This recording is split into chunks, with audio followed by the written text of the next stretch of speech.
Sí, no, no sé. Creo que ya la pueden ver, ¿cierto? Sí, ya se ve. Ya se ve. Ok, entonces, ayer nos quedamos en que íbamos a platicar un poquito acerca de un concepto que es importante, el concepto de incertidumbre.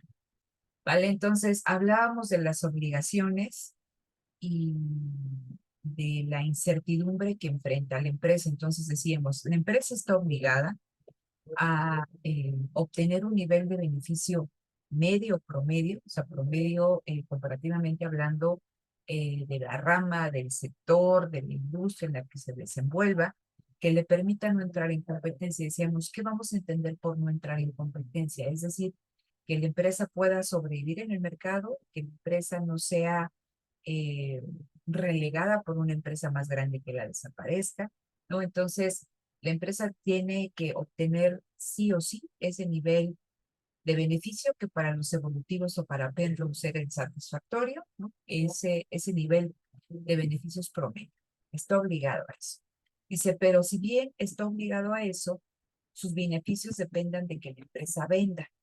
Luego entonces, la empresa antes de empezar a producir no tiene una gran certeza respecto a si su producto se va a vender en la cuantía, ¿no? En la cantidad que tiene estimado, al precio que tiene estimado, en el tiempo que tiene estimado, y tampoco la empresa sabe si va a poder producir en las condiciones que tiene previstas.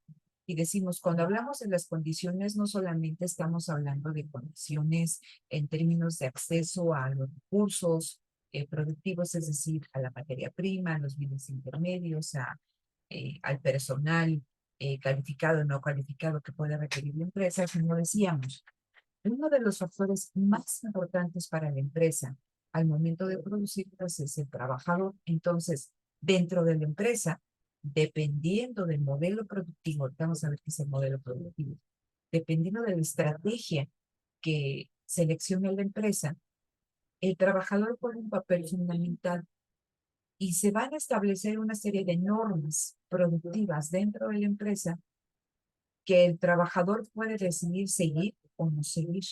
Entonces, a eso se refiere Guaye, que dice, la empresa no sabe a priori si el trabajador va a aceptar de manera individual o colectiva seguir la norma operativa que le fija la empresa. ¿Vale? Entonces, eso por una parte. Y decíamos también que en términos de los trabajadores, en este entorno cada vez más cambiante, los trabajadores también están obligados a modificar sus competencias, hacerse de competencias nuevas, habilidades nuevas, conocimientos nuevos, que les permitan ser contratados, ¿no? O demandados en este mercado de trabajo. Y también los trabajadores tenemos la obligación de tener esta movilidad, o sea, de movernos a donde se abran fuentes de trabajo. Es lo que dice aquí en la diapositiva, ¿no? Migrar conforme se localice o relocalice el camino, ¿vale? Entonces, eso es interesante. Y regresando a la primera aseveración que hacíamos de que las empresas tienen que vender, ¿vale? Para poder sobrevivir y para poder crecer, platicábamos que en los últimos años las empresas buscando ser competitivas han renunciado a, a realizar procesos de innovación importantes y han buscado ser competitivas a través de una reducción en costos, principalmente los costos salariales. Y esto generaba un problema importante para la empresa, porque decíamos, la empresa ve al trabajador como un costo, más no como una inversión. Entonces, el problema es que cuando tú le vas pagando cada vez menos a tus trabajadores, el mercado al cual tú le vas a vender también se hace muy chiquito. Por eso es esta última aseveración. Lo que no ven las empresas es que para poder obtener ese beneficio tienen que vender, pero a quien le vende principalmente es un sector muy grande que es la clase asalariada, la clase de los trabajadores. Pero como esos trabajadores reciben cada vez eh, ingresos más reducidos, el mercado para los productos, para los bienes y servicios que venden las empresas, se hacen también cada vez más pequeños. Luego entonces las posibilidades de sobrevivir y de crecer también se achican para la empresa, ¿no? Entonces, eso fue lo que trabajamos el día de ayer, ¿no? Entonces, eh, ¿qué vamos a ver el día de hoy? Decíamos, tenemos aquí un problema importante. ¿Cómo enfrenta la empresa la incertidumbre en torno a su demanda efectiva? ¿Qué puede hacer la empresa? ¿Eso es suficiente? Y si no es suficiente, ¿de qué manera a otros niveles se puede apoyar a la empresa para que tenga una menor incertidumbre respecto a la demanda? Esto ya lo hemos platicado en clases, simplemente para que ustedes lo tengan como que ahí muy claro. Hay una diferencia importante entre riesgo y entre incertidumbre. El riesgo se puede probabilizar. ¿Qué porcentaje tiene una persona de sufrir cáncer de pulmón si fuma 5 cajetillas de cigarros a la semana? ¿Qué porcentaje tiene una persona de padecer diabetes si se toma 3 litros de Coca-Cola diario? ¿Qué posibilidades hay de que una persona presente un determinado tipo de enfermedad o que tenga un accidente automovilístico si es hombre con 18 años, ¿no? Entonces, todos esos riesgos yo los puedo probabilizar, pero la incertidumbre es el desconocimiento total del futuro. Entonces, hablamos de que la empresa cuando establece una estrategia que le permita sobrevivir, o sea, que busque que la empresa sobreviva y crezca, se maneja en estos dos ámbitos. Tiene cierto conocimiento del pasado respecto a cómo se comportan los clientes, las tendencias de demanda, cómo se comporta el mercado, que puede probabilizar, pero la empresa está en un entorno totalmente incierto, ¿no? Entonces, vamos a ver de qué manera la empresa busca adecuarse, ¿no? Enfrentar esta incertidumbre. Entonces, vamos, ¿vale? Entonces, ya veíamos esta cuestión, lo hablábamos hace un momentito. Entonces, ¿qué es lo que hace la empresa? Fíjense, la empresa va a tratar de delimitar lo mejor posible quién es su demanda efectiva, quién es su demanda solvente. ¿Vale? Entonces, en este medio ambiente del mercado, la empresa va a identificar a qué segmento de mercado o a qué segmentos de mercado atiende. Y en función de eso, va a tratar la empresa de dotarse. Pongan atención porque ahorita vamos a trabajar sobre eso. La empresa va a tratar de dotarse de una ventaja competitiva duradera. Fíjense. Y esa ventaja competitiva duradera se tiene que considerar cuáles son las prioridades de sus consumidores, ¿vale? A ese segmento de mercado, ¿cómo le creo valor? A través del precio, a través de la calidad, a través de darle productos diversos, novedosos, o bien a ese segmento de mercado quizá no le interesan cuestiones como la diversidad o la novedad, sino que siempre esté disponible en producto, ¿vale? Entonces, pensemos, por ejemplo, en el caso de estas tienditas, ¿no? O estas tiendas, por ejemplo, como Waldos, o estos eh, localitos que están afuera de los centros o de los supermercados como Walmart, ¿no? Entonces, que dice todo a 15 pesos, ¿no? Entonces, o en Waldos, que generalmente son marcas blancas. ¿Qué son marcas blancas? Quizás son marcas, pues, que a la misma empresa le manufacturan, ¿no? O bien de que son marcas propias o marcas no muy conocidas. Entonces, en lugar de comprar una caja de Choco Crispies, que no sé cuánto te gusten, compro una caja de, no sé, de este cereal inflado de chocolate de la marca Patito S.A. a ese segmento de mercado que lo que me está pidiendo es precio. Si yo quiero comprar, por ejemplo, contenedores para mandar los sándwiches de los niños a la escuela, yo tengo de dos, o comprar eh, en Walmart, ¿no? Quizás son más genéricos, pero de manera general, estos contenedores, que generalmente los conocemos como toppers, ¿no? Por la marca Topper, son productos caros, ¿no? Pero si tú vas a esto de todo 15 pesos, pues te cuesta 15 pesos el envase para guardar el sándwich. Entonces, ahí ese segmento de mercado, tú no le estás vendiendo calidad, tampoco le estás vendiendo diversidad ni novedad, le estás vendiendo ¿qué? Le estás vendiendo precio. En su documento, en ese documento que ustedes están revisando, viene el caso de Volvo. Y entonces, Volvo es una empresa automotriz, ahora creo que es parte del grupo conglomerado chino, pero la empresa nace siendo una empresa sueca. Y cuando ustedes veían o pueden ver ahí en YouTube, hay muchas de estos videos con los crash test, los muñequitos, los dummies, ¿no? Los crash test dummies de que los van en el auto, que los impactan a velocidades impresionantes y ven cómo los ocupantes de un vehículo, en función del tipo de vehículo, tienen mayor o menor probabilidad de sobrevivir un percance automovilístico. Entonces, de manera general, los autos Volvo se les considera autos muy seguros, ¿no? Son los que salen mejor evaluados en este tipo de pruebas. ¿Por qué? ¿Qué le están vendiendo a ese segmento? ¿A qué segmento de mercado se orienta Volvo? Pues digamos a una clase media alta o alta que está pagando ¿por qué? Está pagando por calidad, está pagando por, o sea, por la seguridad que le ofrecen o que le vende este tipo de automóviles. Si yo compro o estuviera en la posibilidad de comprar un auto Ferrari, pues no estoy comprando precio, lo que yo estoy comprando es un auto veloz, ¿no? O una cuestión de exclusividad, por ejemplo, con algunas marcas.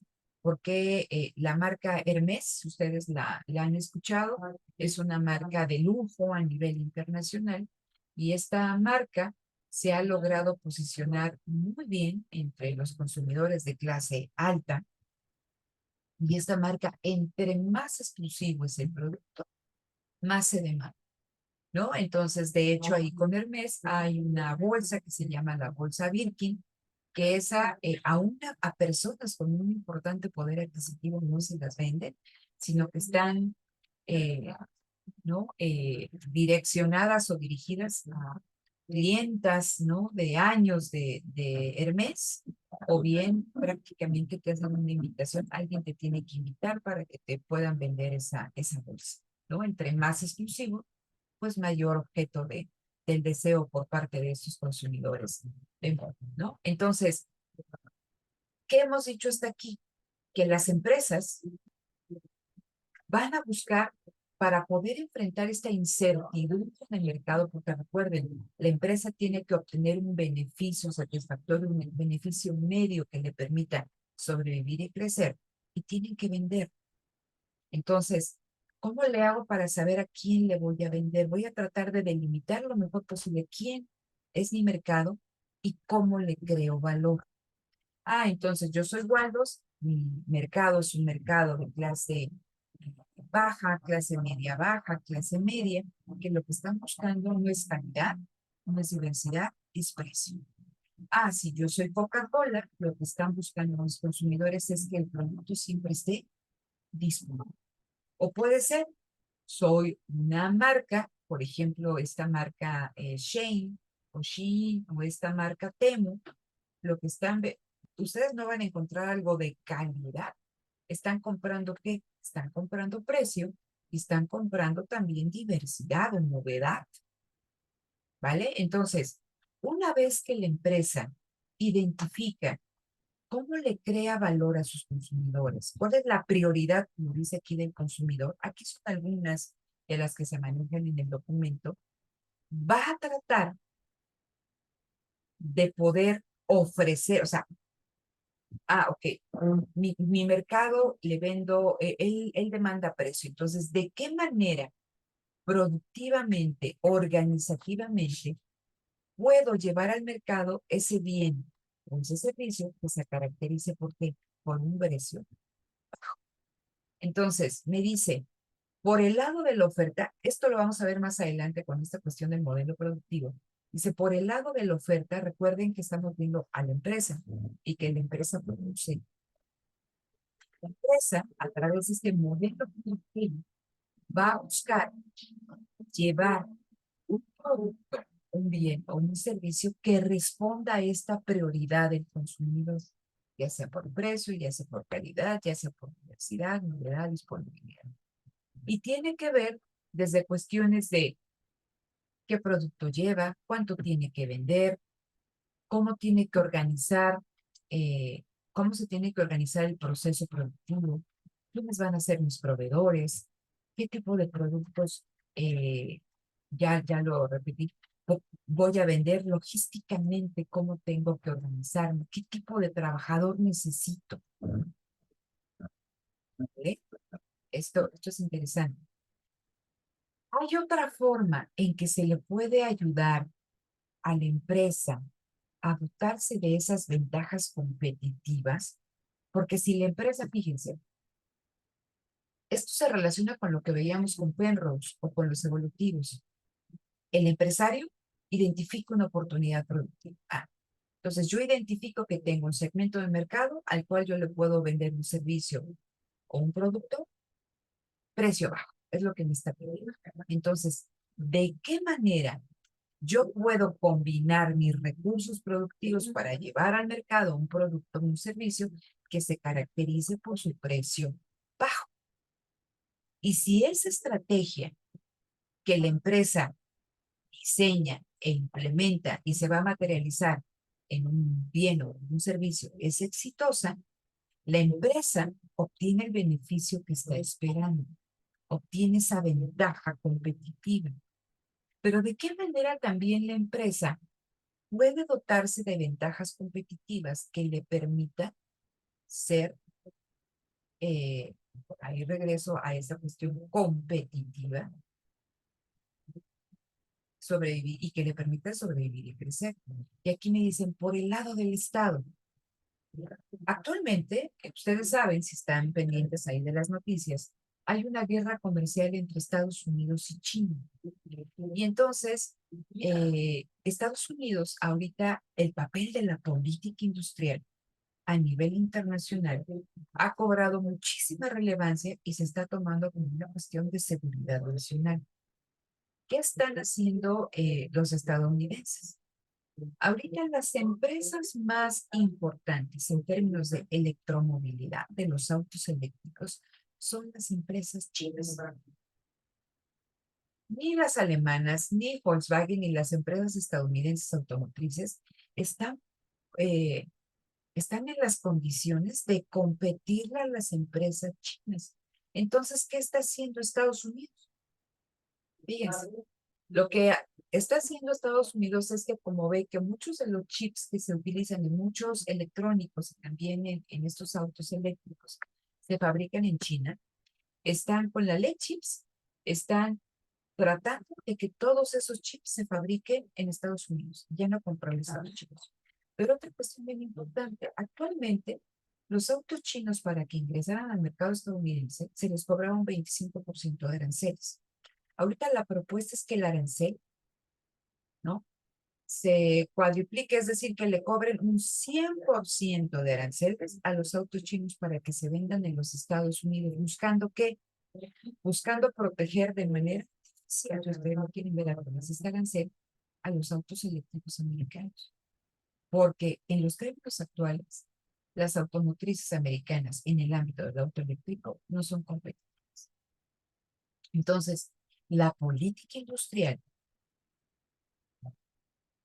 a nivel económico permite también que las empresas, y recuerden que la política industrial la podemos ver eh, cómo se llama, cómo se vincula con la política monetaria, con la política fiscal, que buscan ayudar a que estas empresas ganen competitividad.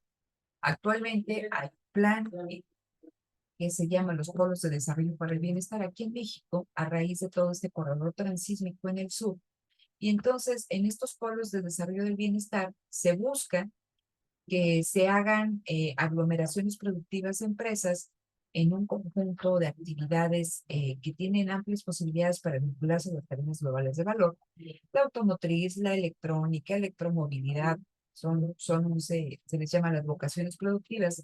Y entonces el Estado, a través de la política fiscal, está tratando de atraer inversión nueva que se ubique en el sur, en estos 12 polos de desarrollo. Y entonces, ¿cómo está tratando de atraer estas inversiones? Tú vienes, te ubicas aquí en estos polos de desarrollo y fiscalmente el Estado, si cumples, cuando, para que tú te hagas acreedor a esta ayuda, debes de decir, bueno, entonces yo soy Ford, voy a crear una planta en un polo de desarrollo y yo aseguro que en 3 años voy a crear 5,000 empleos. Si la empresa alcanza en los primeros 3 años fiscales ese objetivo de empleo de 5,000, el Estado le regresa el 100% del ICR y también le regresa el 100% del IVA. ¿Y qué pasa a través del cuarto año fiscal? Si la empresa mantiene esos 5,000 empleos formales por tiempo indeterminado, el Estado le regresa el 50%. Pero ¿qué pasa si la empresa, en lugar de mantener 5,000 trabajadores, crea un 5% más o un 10% más? En función de cómo vaya incrementándose el número de empleos, el Estado, bueno, entonces ya no te doy el 50, te doy el 60, el 70, el 80, hasta topar con el 90%. Entonces se utiliza la política fiscal para generar condiciones de competitividad para la empresa. Entonces, vean, ¿qué puede hacer la empresa para dotarse de esa ventaja competitiva duradera que le permita, ¿no?, crearle valor a sus consumidores? Lo que decíamos, a nivel empresa, tratar de delimitar lo mejor posible la demanda efectiva y actuar en consecuencia. Pero también a través de la política fiscal, a través de la política crediticia, a través de la política industrial, el Estado puede crear condiciones eh, que permitan a la empresa dotarse de esa competitividad, pero no solamente a la empresa, a un sector, a las industrias, a las empresas de una región.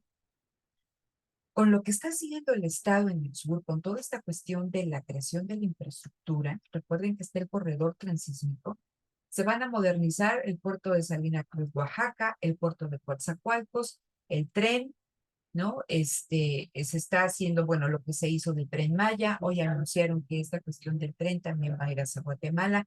Estás creando ¿qué? Estás fortaleciendo toda esta cuestión de infraestructura logística, la creación de mercados, venta para las empresas, y eso es sumamente importante. ¿Vale? Entonces, también a través del Estado, a través de política fiscal, política monetaria, política industrial, el Estado puede incidir para apoyar a sus empresas, y les decía, de una región, de una localidad, de una industria, de un sector, a dotarse de esas ventajas competitivas. No sé si tengan hasta alguna duda, chicos.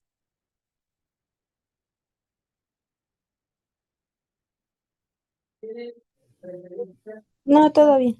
Ok, entonces, fíjense, pero existe, ¿no?, otra vía a través, vamos subiendo de nivel. Entonces, el primero era al nivel de la empresa, la cajita es la empresa, pero esa empresa puede ser Boeing, la de los bebidas, no Boeing, la de los aviones. Boeing se encuentra dentro del sector de las industrias de las bebidas. Y entonces, a nivel de política industrial, puede ser que el Estado implemente una política que ayude a todas las empresas de ese sector a dotarse de una ventaja competitiva. Entonces, pasamos de este cuadrito, que es la empresa, a un cuadrito más grande que decíamos es la industria, es el sector. Pero tenemos otro cuadrito más grande que es donde se desenvuelven estas industrias o estos sectores, que es la nación, el país. Entonces, ¿de qué manera se puede actuar para poder disminuir la incertidumbre de mercado, que es la incertidumbre de la venta efectiva. Y eso también queda en manos del Estado. Y aquí es cuando estamos hablando del modelo de crecimiento. Cuando estamos hablando del modelo de crecimiento, si ustedes recuerdan ahí de la lectura, nos dicen, un modelo de crecimiento tiene dos componentes. Una fuente generadora del ingreso, que aquí está, actuar sobre la fuente. ¿Cómo se genera el ingreso? Cuando estamos hablando o de la riqueza del país, estamos hablando del Producto Interno Bruto, ¿vale? Entonces, ¿cómo se genera esa riqueza? ¿Dónde tiene su fuente generadora? Pero también ese Producto Interno Bruto son los bienes y servicios que se producen a lo largo de un año por todas las empresas nacionales o extranjeras que están en un país. Pero ese producto, su objetivo es venderse, por eso nos dicen el valor de los bienes y servicios producidos. Porque una vez que se venden estos bienes y servicios, ese valor se distribuye entre los diferentes factores productivos que colaboraron para su producción.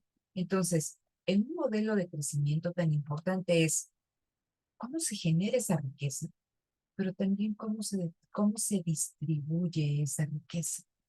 Y entonces, a nivel de modelo de crecimiento, las empresas pueden tener una idea un poquito más precisa acerca de hacia dónde va su demanda, ¿vale? Tanto en términos cuantitativos, cantidad, como lo que esa demanda me va a pedir, ¿vale? Entonces, cuando nosotros estamos hablando de la fuente generadora del ingreso nacional, decíamos, existen tres fuentes principales, ¿vale? Existen tres fuentes principales. Déjenme ver si las tengo por acá, pero creo, ahí está. Ahí está. Me dice, una es la inversión, es decir, tenemos un Estado que tiene un plan de inversión en infraestructura importante, o un Estado que está invirtiendo en la fabricación de medios de producción. Y entonces, ¿ese Estado qué está haciendo? Este Estado está, al estar invirtiendo, por ejemplo, imagínense aquí el Estado, que les decía en toda esta cuestión del sur, está dando concesiones a empresas privadas, a todos los que están haciendo lo de las carreteras, lo del tren, los polos de desarrollo, y estas empresas, a su vez, se genera este efecto bola de nieve, porque las empresas demandan cemento a Cemex y Cemex se pone a trabajar y contrata más personal y compra más insumos. Entonces, es eso, el Estado a través de generar procesos de inversión, lo que está también haciendo es dinamizar la economía, porque genera demanda para sectores importantes y esa demanda hace que estos sectores a su vez demanden a sus proveedores. Entonces, esa es una forma en que el Estado puede ayudar a impulsar la riqueza nacional. Otra forma de generar la riqueza nacional es a través del consumo interno. Fíjense, ¿eso qué significa? Que el Estado va a impulsar a través de una mejor distribución del ingreso, crear mercados internos que tengan esa capacidad adquisitiva para poder demandar los bienes y servicios que generan las empresas. Les pongo un ejemplo, el caso de China. China se liga mucho con la tercera fuente del ingreso nacional, que es la exportación. China es una fábrica de ¿vale? China en los últimos años se convirtió en la fábrica. Y entonces, una gran parte de los ingresos, del ingreso de China, resulta de que de la producción y de la exportación de esos bienes, mayoritariamente, o quizá de algún tipo de servicios de conjunto, pero pensemos en los bienes que fabrica China. Pero, o sea, China es un modelo de crecimiento como el caso mexicano, que en este momento, en el modelo global exportador, México se ha caracterizado también por incentivar el desarrollo de la industria automotriz.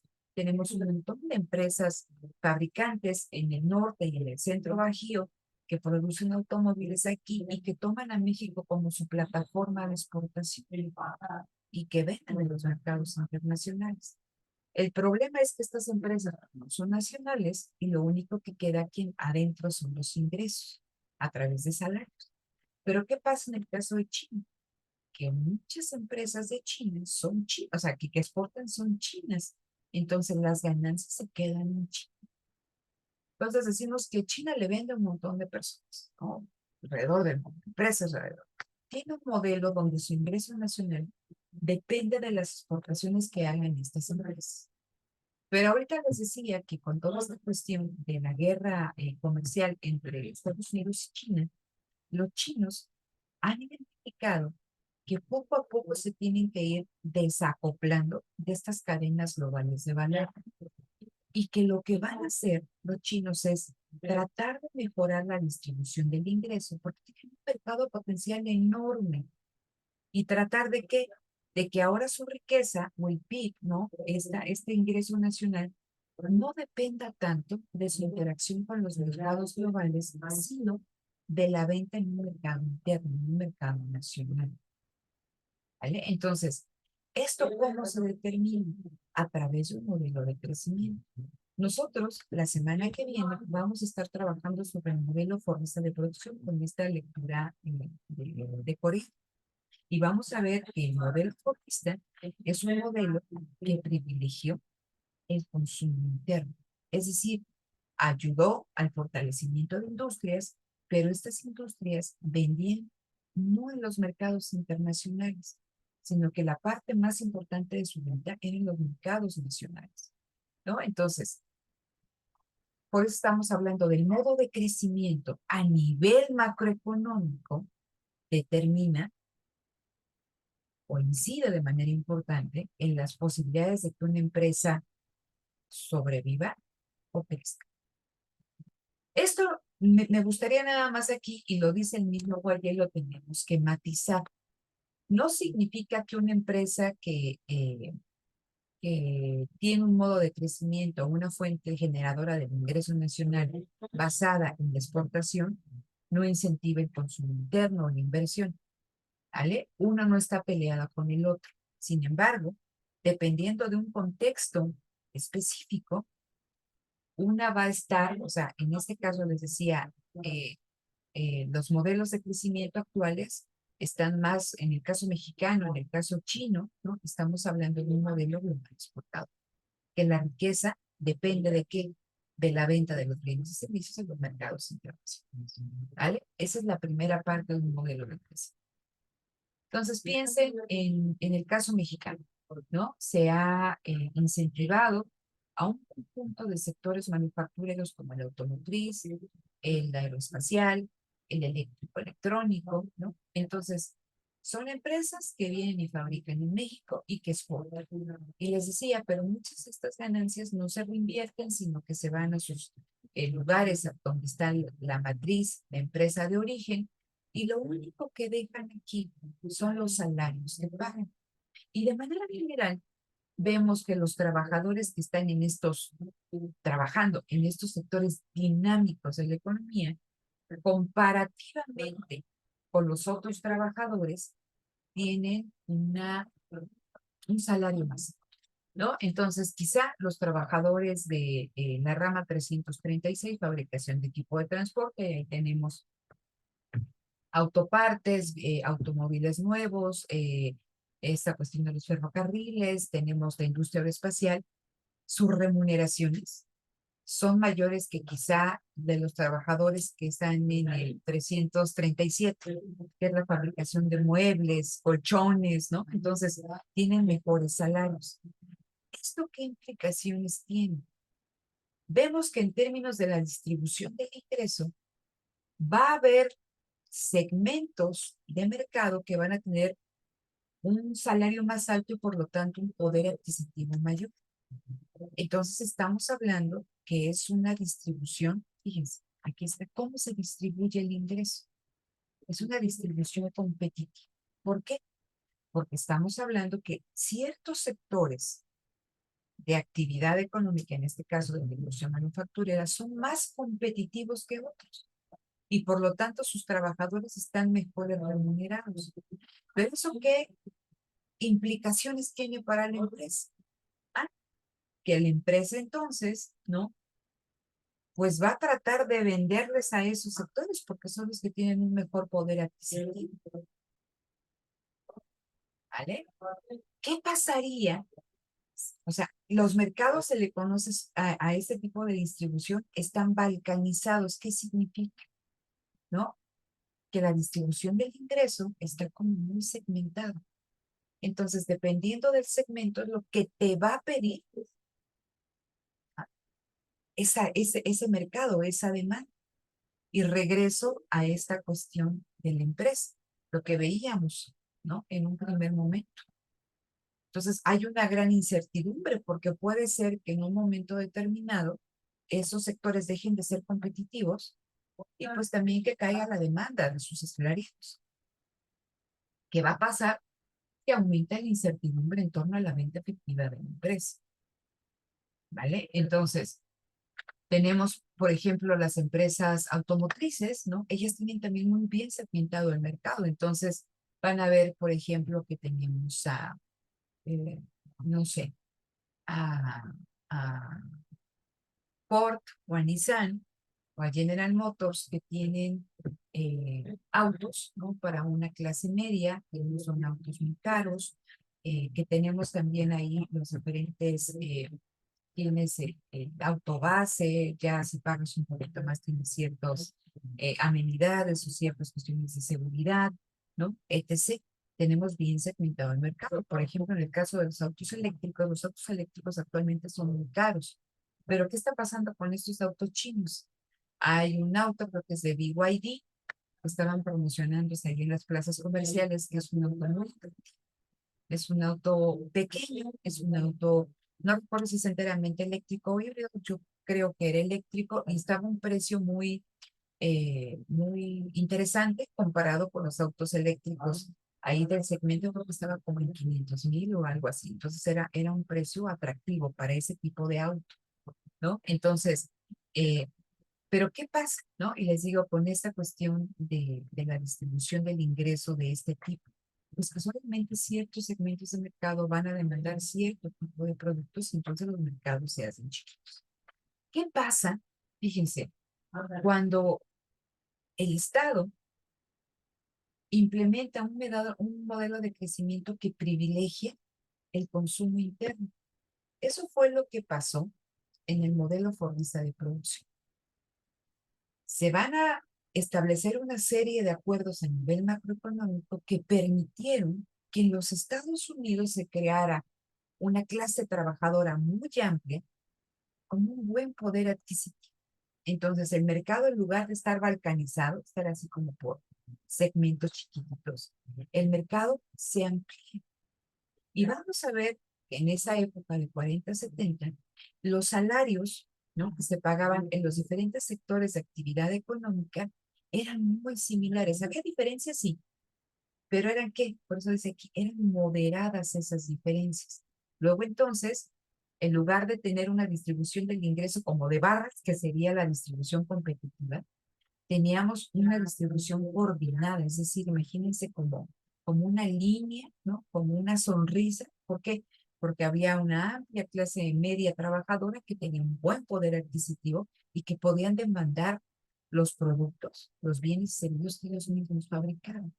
Entonces, ¿por qué es importante el modelo de crecimiento? Y esto lo estamos hablando a nivel macroeconómico, porque no solamente es detrás del PIB están las empresas, ellas son las que producen. Pero aquí tenemos que parar, o sea, no solamente es producir, sino también es vender. Luego entonces, dependiendo de cómo sea la distribución del ingreso, van a ser las posibilidades de que una empresa subsista o desaparezca o crezca, ¿vale? Entonces, esto es muy interesante para la empresa. Ustedes lo pueden ver, apenas hace que en este sexenio se empezaron a pagar salarios mucho más altos. Hay un problema de inflación, pero esa cuestión de la inflación pues viene por toda esta cuestión del COVID, de la guerra comercial entre Estados Unidos y China, la guerra entre Rusia y Ucrania, ¿no? Toda esta cuestión que está ahorita entre Israel y Gaza. Entonces, hay un problema inflacionario, pero que viene, es un shock de oferta.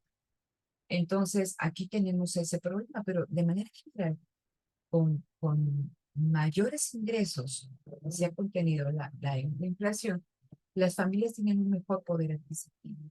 O con toda esta cuestión de las transferencias sociales que está haciendo el Estado, transferencias en términos monetarios, con la beca a los adultos, bueno, a los jóvenes, ¿cómo se llama?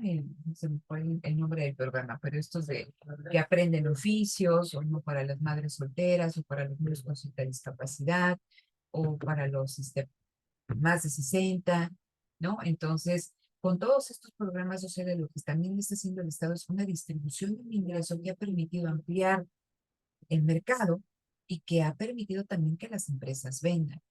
Entonces, es muy importante cómo se distribuye el ingreso, porque de ello depende la venta de las empresas. Entonces, por eso les decía que es muy interesante esta cuestión del ingreso. ¿Hasta aquí tienen alguna duda? Porque ahorita vamos a trabajar. ¿No? Ok, No, no, profesora, gracias. ok. Entonces, vamos a adelantar un poquito más. Entonces, fíjense,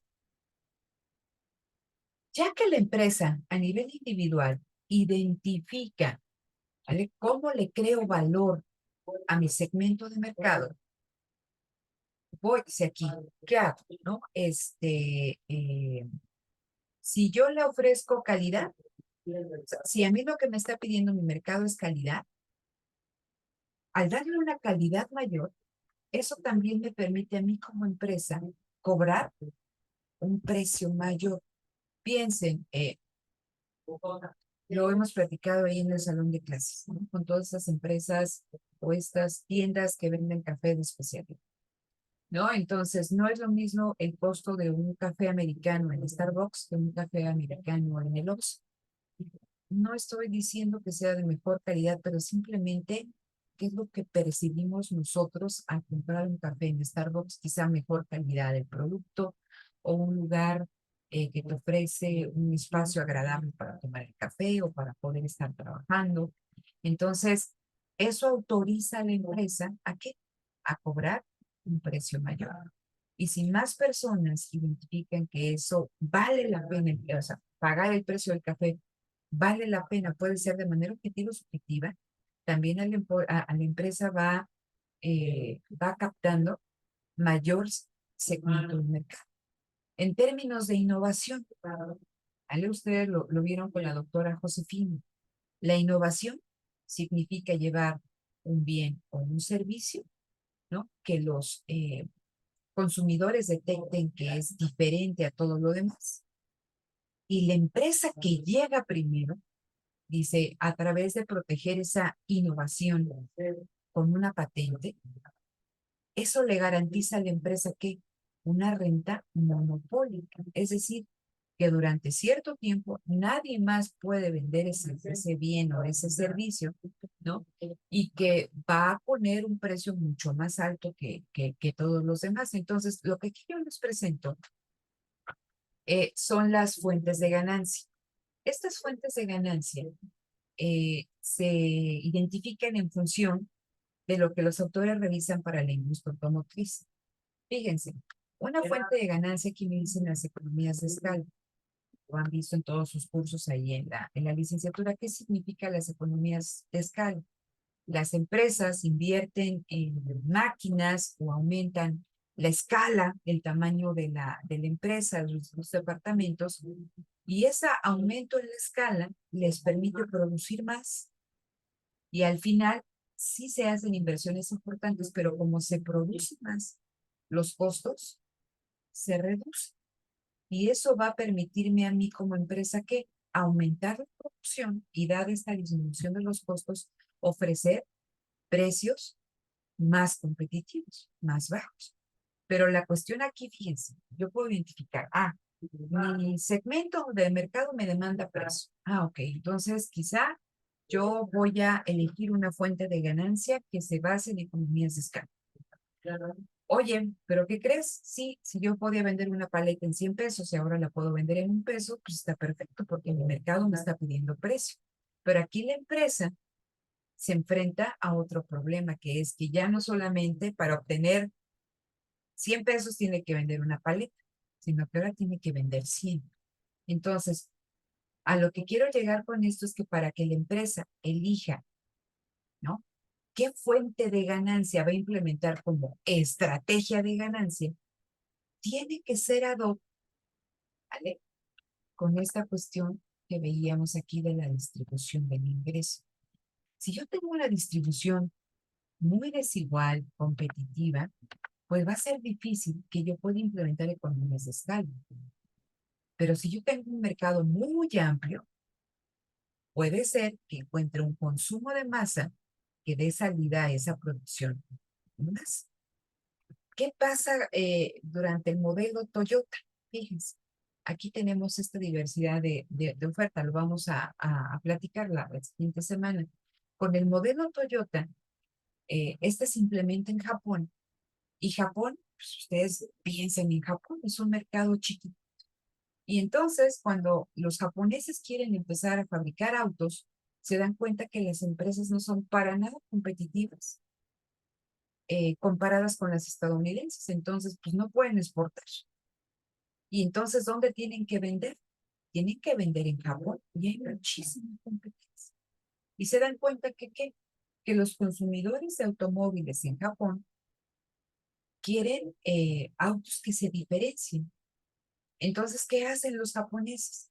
Tienen que idear un modelo productivo que permita de una manera rentable, porque acuérdense que hemos platicado la rentabilidad de la empresa, de una manera rentable para la empresa, fabricar lotes pequeños de automóviles y que estos lotes sean diferenciados.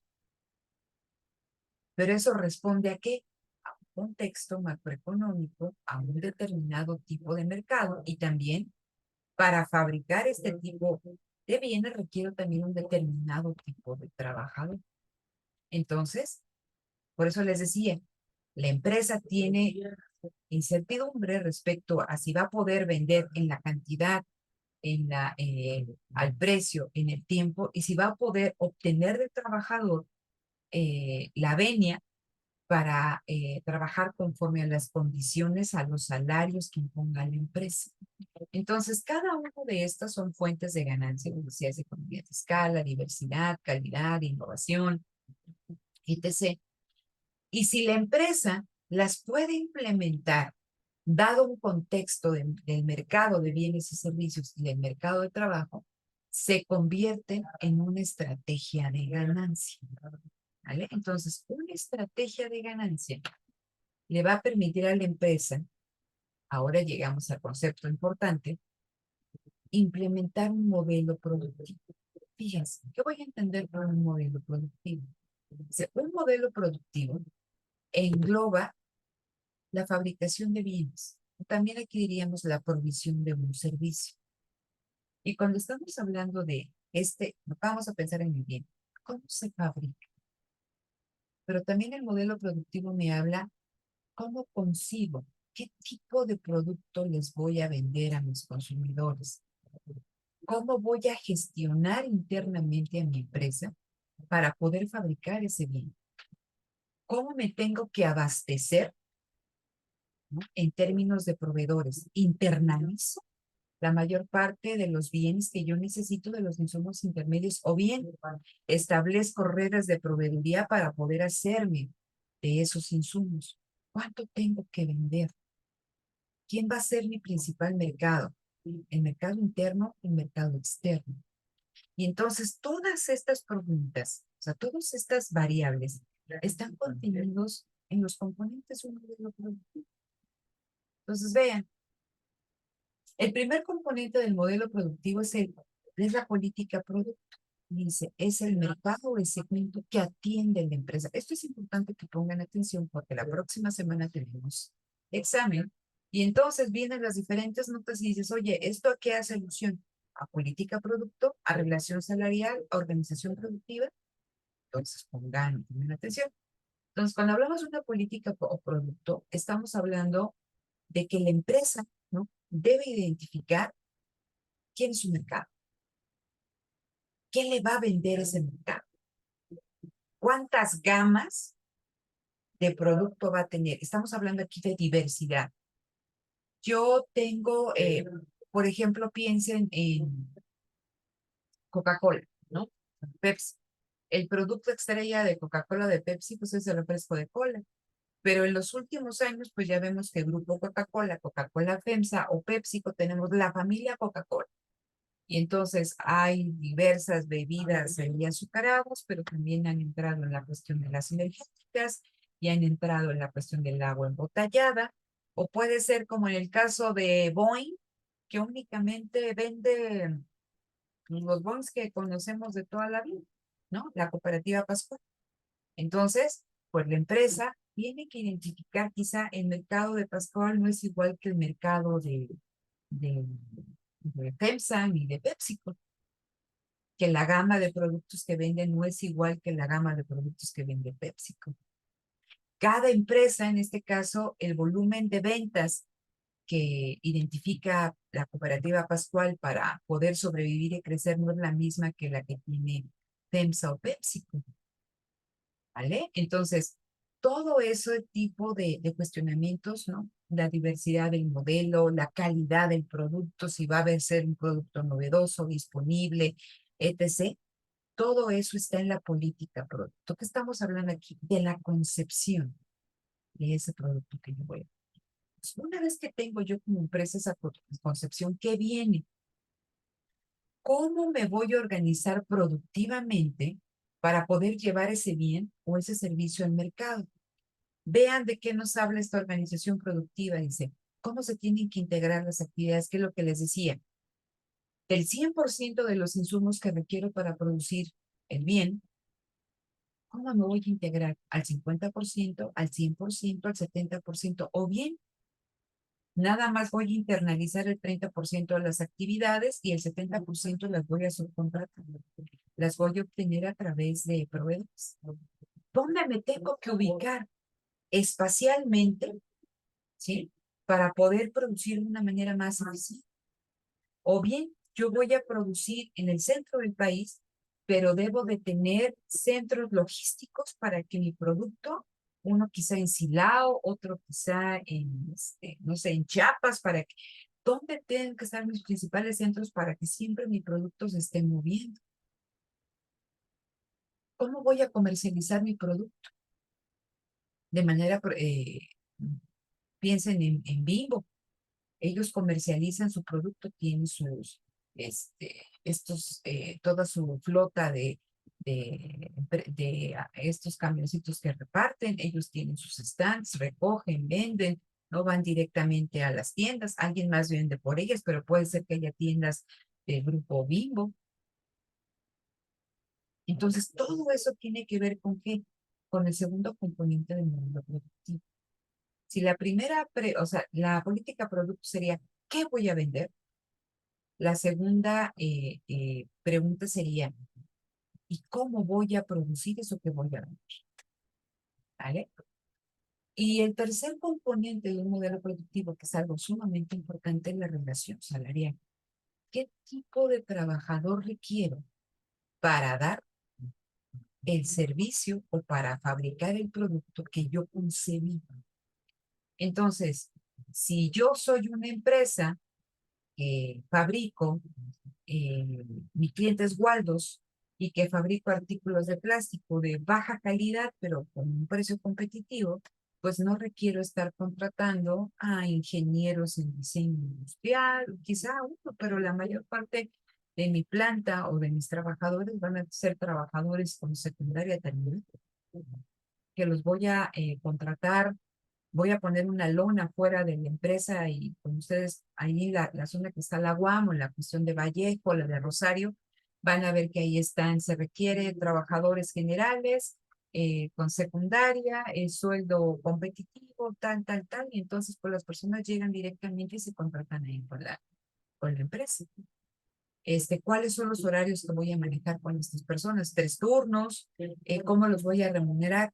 Ah, pues les voy a pagar 1,000 pesos a la semana más un bono de puntualidad o vales de despensa.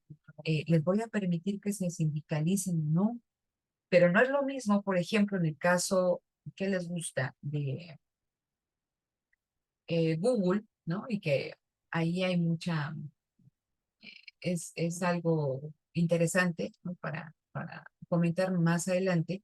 En Google, en un primer momento dicen, bueno, todos querían trabajar en Google porque las condiciones de trabajo eran magníficas, entonces había comida que te preparaban chefs, tenías tiempo de hacer ejercicio, de nadar, de platicar, pero el tipo de trabajadores que requiere Google no es el mismo tipo de trabajadores que requiere la fábrica que hace estos contenedores de plástico, porque son trabajadores con ciertas competencias, con ciertas habilidades que requieren, ¿no? O que te van a dar un servicio potencial sumamente diferenciado. Entonces, no vas a poner ahí en términos generales afuera de Google, en las oficinas de Google en Estados Unidos, una manta que diga se solicitan trabajadores, ¿no? Entonces, el sistema de reclutamiento es otro. Los salarios directos e indirectos son otros, ¿no? Si van a estar sindicalizados o no, los horarios en los que van a trabajar. Entonces, todos estos componentes les decía, ¿qué voy a vender? ¿Cómo lo voy a fabricar? ¿Y qué tipo de trabajador requiero? ¿Sí? Todo eso se ve en este modelo productivo. Entonces dice, es un compromiso de manejo de empresa para implementar de manera duradera una estrategia de ganancia que le redunde a la empresa un beneficio. Entonces, este modelo productivo, esta estrategia de ganancia llevada a la práctica, tiene que considerar esto, el modelo de crecimiento en el cual se desenvuelve la empresa. Porque de otra manera, si yo quiero, no sé, vender un producto con mucha calidad, pero mi mercado no tiene el poder adquisitivo para comprarlo, pues la estrategia va a fracasar. ¿Vale? Entonces, y esto lo podemos ver a cualquier nivel de empresa.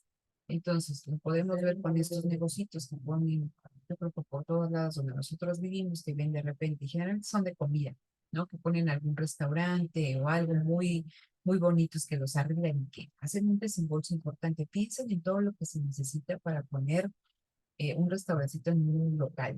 Pues, la cosa más sencilla, desde alquilar el local, los permisos, acondicionarlo, fácilmente se les van unos 200,000 pesos, los 100,000 y tantos, ¿no? Entonces, y ustedes pueden ver estos lugares que al mes o al mes y medio ya saben.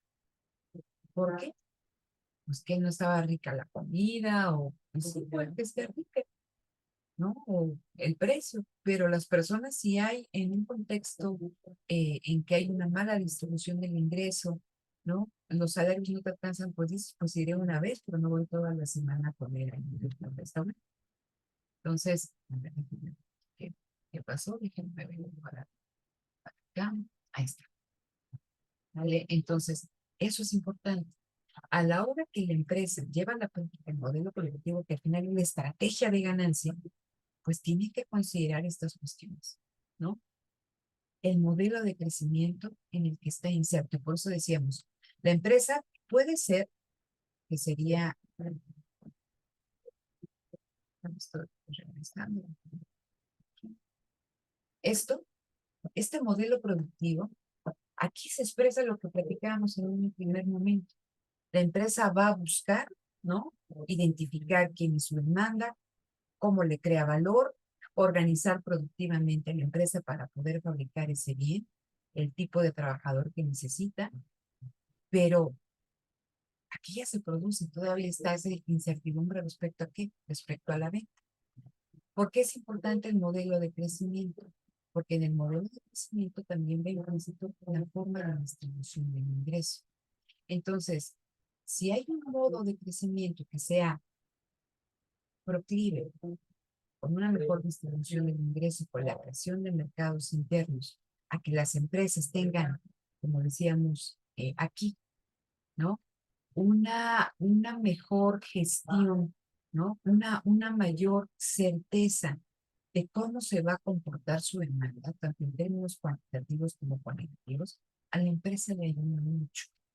Entonces, vean, a nivel micro, la empresa puede establecer esa estrategia de ganancia y la va a llevar a la práctica a través de un modelo productivo, ¿vale? Pero a nivel macroeconómico, podemos hacer la macrofundamentación de la economía. El modelo de crecimiento va a incidir de manera importante si ese modelo productivo, si esa estrategia es exitosa, ¿vale? Entonces, bueno, son 12:37, tenemos 20 minutos. Voy a hacer dos grupos, aquí son ustedes cuatro, voy a hacer dos grupos y necesito que entren ahí, lo vamos a comentar el próximo martes, a las, ¿qué será? 12:37, a la una los regreso, cierro ya esto, bueno, unos minutitos antes del gas, a la 1:55, avancen un poquito aquí, si no lo hacen el fin de semana, para la persona que les haya tocado.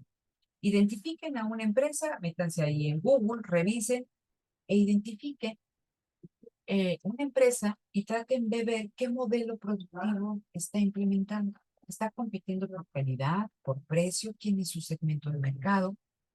Piensen dónde hace la mayor parte de sus ventas internamente, externamente. Platiquen, ¿no? ¿Qué tipo de trabajador quieren? ¿Vale? Entonces, hacia allá va lo que tienen que hacer. Entonces, es 1:38, pero realmente tenemos muy poquito tiempo. Empiecen a echar aquí como, a platicar, ¿no? Vayan viendo, trabajenlo el fin de semana y lo platicamos el próximo martes, ¿vale? Yo lo regreso unos minutitos antes de la 1, ya nada más para despedirnos, ¿no? Y cualquier cosa. ¿Sí queda claro lo que tienen que hacer? ¿Puedo repetir la instrucción? Sí, Eric. Ahorita, en función de lo que vimos en la clase, con cualquiera de tus compañeras que te toque, tienen que buscar alguna empresa, tratar de identificar cuál es el modelo productivo que están implementando, cuál es su estrategia de ganancia, ¿vale? Entonces, y en función de eso, ver si esa estrategia de ganancia en el actual modelo de crecimiento, pues tiene vistas a ser exitosa o no ser exitosa, ¿vale? Entonces son casi las 12:40, 15 minutos, 12:55, lo regreso para acá, ¿vale? Entonces abrimos los grupos de trabajo, listo. Están abiertos, lo regreso a las 12:55, ¿vale? Pues avancen, avancen lo que puedan.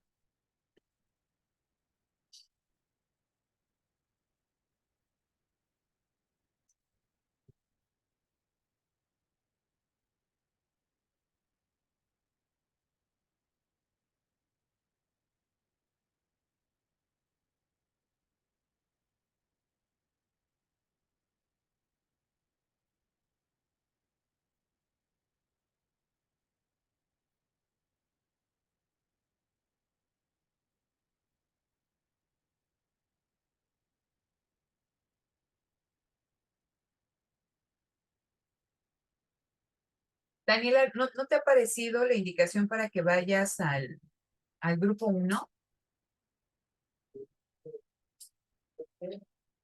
Daniela.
Listo. ¿Pudieron avanzar algo, Lisette, Ricardo?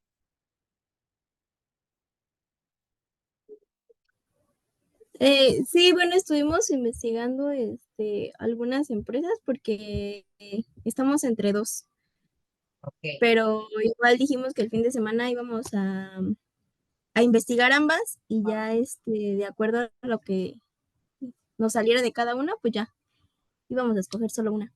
Bueno, entonces, conforme a lo que ustedes estuvieron viendo hoy, lo que revisen el fin de semana, el próximo martes no falten, lo platicamos antes de empezar con la otra lectura que es la de el modelo foresta de producción de Oriente, ¿vale? Entonces, si quieren, ya pueden ir saliendo, ya nada más espero, bueno, aquí ya se está integrando Ana, falta Daniela, y entonces, nos veríamos el próximo martes.